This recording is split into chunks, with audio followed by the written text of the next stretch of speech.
Okay, let's unpack this. We've got a stack of absolutely fascinating sources in front of us.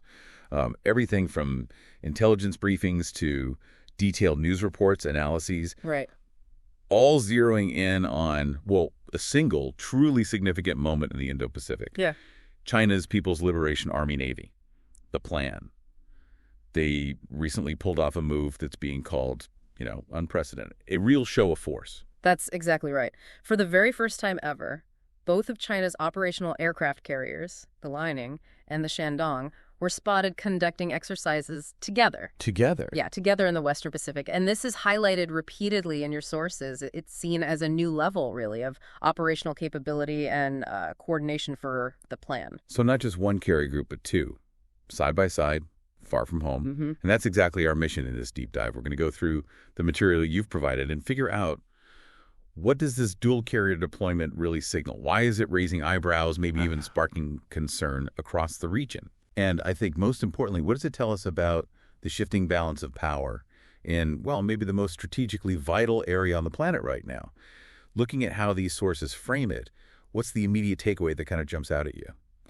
Well, what's particularly striking, I think, is the emphasis on this being a first. You see these quotes everywhere, like, in an unprecedented show of strength, Right. the Chinese aircraft carriers Liaoning and Shandong have been conducting exercises, and another one noting 2 PLA Navy aircraft carriers were operating in the Pacific for the first time, according to Japan. So it's not being treated as just another drill.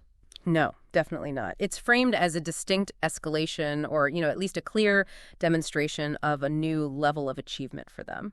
And it wasn't just that they were operating together, but where they chose to do it. The sources make a really big point about the location, operating beyond the second island chain. Let's quickly touch on what these island chains actually are, because the sources use them as key strategic markers. Can you break that down? Sure. Think of them as sort of natural geographic barriers, or maybe strategic lines drawn across the Western Pacific. The first island chain, it runs roughly from Japan down through Taiwan, the Philippines, Borneo, essentially boxing in China's immediate coastal waters. Okay, closer in. Right.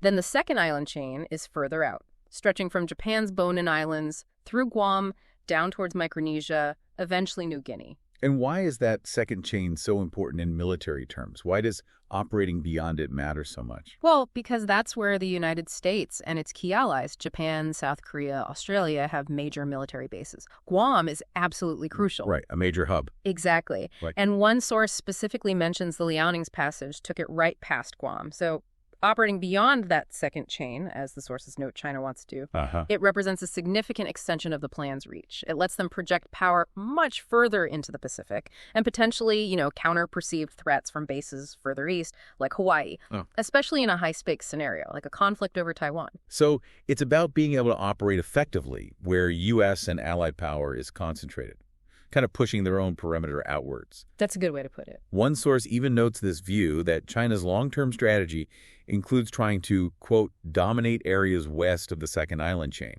This dual carrier thing seems like a very visible step towards showing they can do that. Precisely. It's a strategic signal about their ability to sustain operations at greater distances and with more complex formations.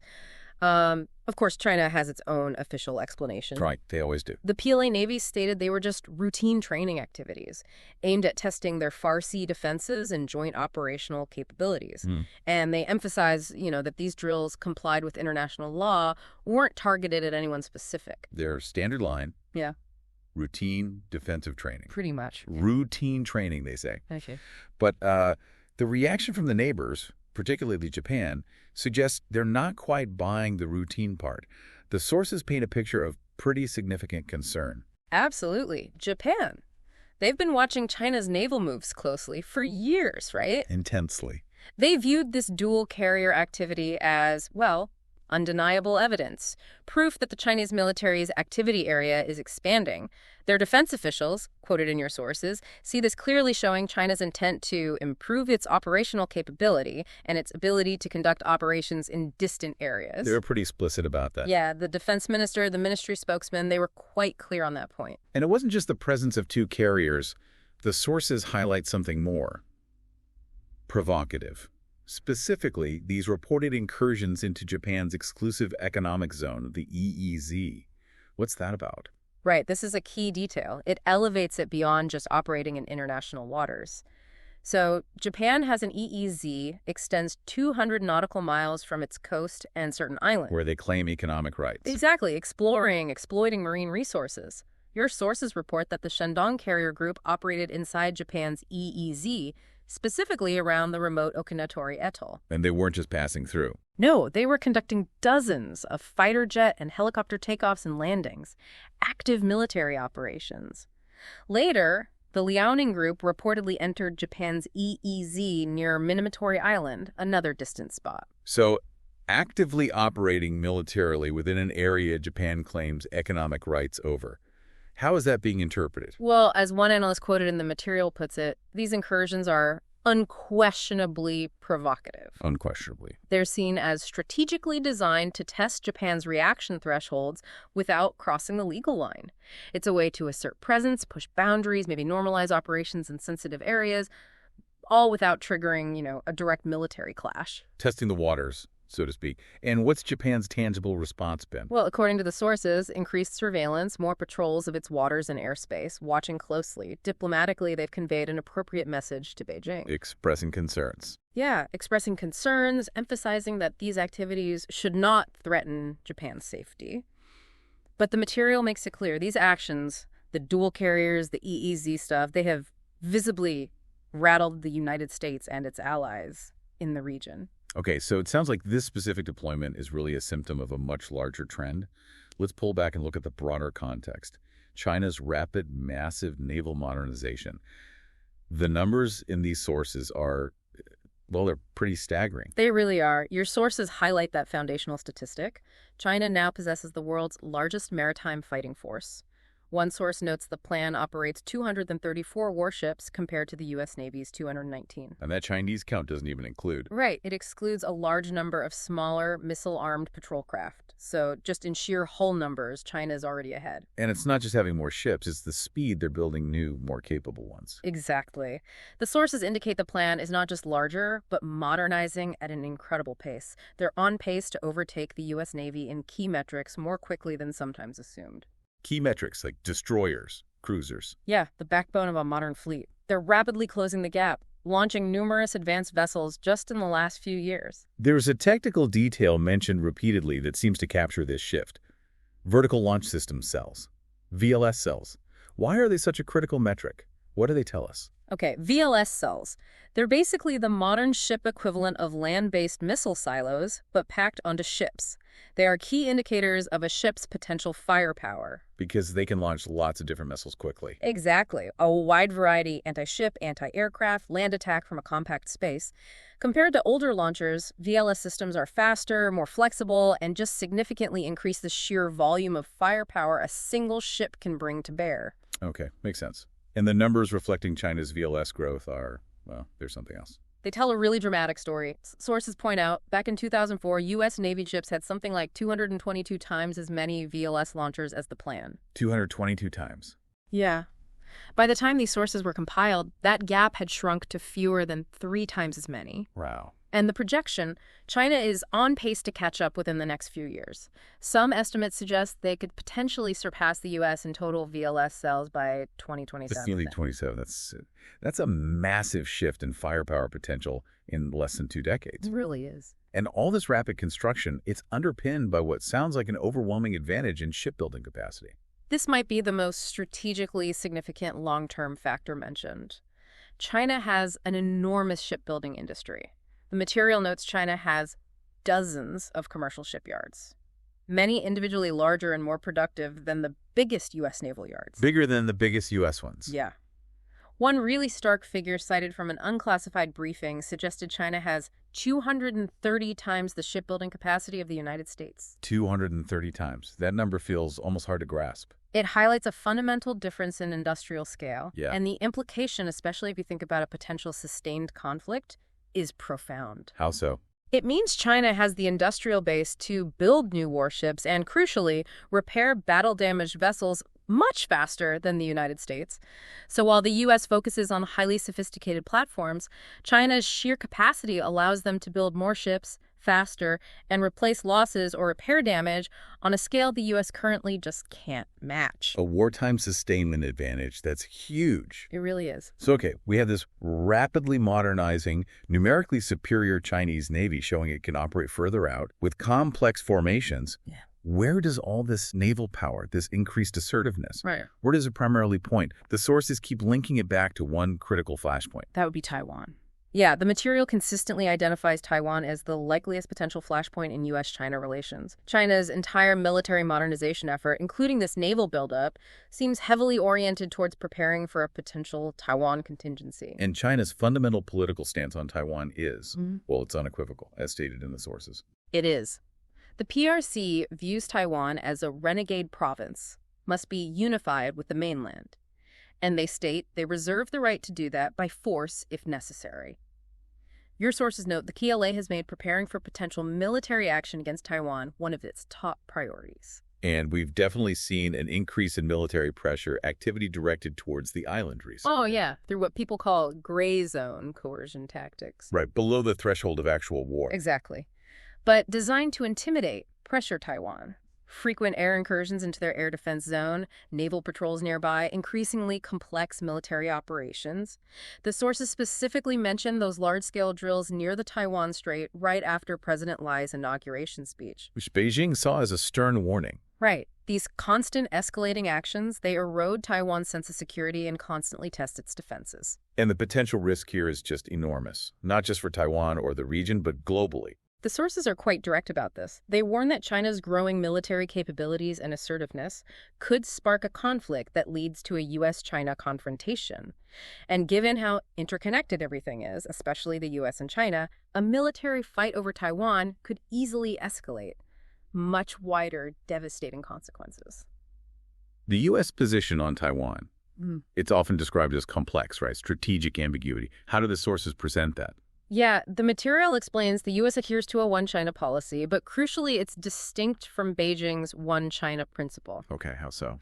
The U.S. acknowledges Beijing's position that there is one China, Taiwan is part of it, but it does not endorse Beijing's claim of sovereignty over Taiwan, and it explicitly rejects using force to resolve the issue. Strategic ambiguity basically means the U.S. hasn't definitively said if it would intervene militarily if China attacked. Although they provide military support. Significant military support for Taiwan's self-defense, yes. The sources note there's ongoing debate about this whole policy. And underpinning the global significance beyond geopolitics is Taiwan's absolutely critical role in the global economy. That's the other layer making this flashpoint so incredibly sensitive. Taiwan's dominance in semiconductors. TSMC, Taiwan Semiconductor Manufacturing Company, produces the vast majority of the world's most advanced microchips. The stuff in everything. Everything. Smartphones, AI data centers, advanced military systems, you name it. A conflict disrupting TSMC, it wouldn't just hit the U.S. economy, it would trigger a global economic crisis. Far worse than anything we've seen recently, impacting countless industries, supply chains, everything. Okay, so faced with China's expanding capabilities, its assertiveness, this potential Taiwan flashpoint. Yeah. How are the U.S. and its allies responding? What are they doing? Well, the U.S. strategy, as described in the sources, it isn't just about trying to build more ships, which is tough, given that shipbuilding gap we talked about. It's focused on maintaining qualitative superiority, investing in different types of ships, modernizing its own industrial base. But critically, it's also about deepening its partnerships with Pacific nations, Japan, South Korea, Australia, the Philippines. Those partnerships seem absolutely essential for countering China's sheer numbers. Definitely. Yeah. The sources emphasize that U.S. partners can help overcome China's numerical advantage. Countries like Japan and South Korea, they have very capable modern navies and air forces. Operating alongside the U.S., they create a combined force that can, deter or respond to Chinese actions. It's about combined strength, interoperability. And then there's the evolving role of groups like the Quad. What did the sources say about that? The Quadrilateral Security Dialogue, Australia, India, Japan, and the U.S., it's highlighted as increasingly significant. While it's not a formal military alliance like NATO, it's seen as positioning itself to become the leading security body in the Indo-Pacific, specifically to counter China's influence. Its goals are promoting peace, stability, bolstering freedom of navigation, freedom of the commons, and collectively deterring China. So kind of like an informal network doing alliance-like things. That's how some sources describe it, yeah.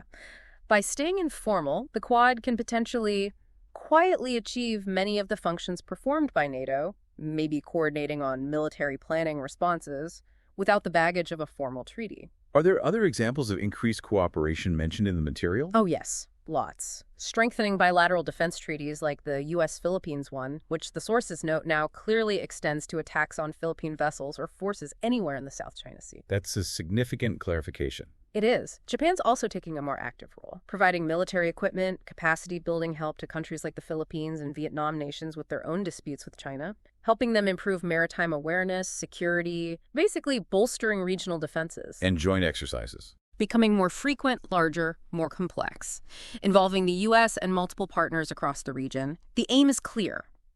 Improve interoperability, send clear signals of combined capability and resolve. So pulling this all together, what does it all mean? This deep dive into the sources you've provided, it really reveals that China's recent dual carrier deployment. Yeah. It's not just an isolated event, not just routine training. Yeah. It's a clear, visible signal of increasing naval capability, increasing ambition, a demonstration of their growing ability and maybe intent to operate much further from their shores, challenging that existing regional security order. Absolutely. And when you couple that specific demonstration, the two carriers, with the broader picture, the rapid naval modernization, the sheer numbers, closing the gap on things like VLSLs, that huge shipbuilding advantage, it paints a picture of a security landscape in the Indo-Pacific that is clearly rapidly shifting. The material you shared really illustrates the scale of China's naval growth, the strategic weight of their actions, especially near the island chains in Taiwan. But it also details these significant coordinated efforts by the U.S. and its partners, deepening alliances, the Quad, joint activities, all trying to respond and maintain stability. Right. And thinking about all the information we've just unpacked from these sources for you, here's where it gets really interesting, maybe a bit concerning. Given China's stated long-term goals operating beyond those island chains, their priorities regarding Taiwan, and you couple that with the lead they're building in foundational areas like shipbuilding, potentially VLSLs within just a few years, you have to ask, how much time does the U.S. and its allies realistically have? How much time to adapt their strategies, their industrial capabilities, their force structures to effectively maintain regional stability and deter conflict in the face of this accelerating growth? It's a big question the sources seem to raise, even if implicitly.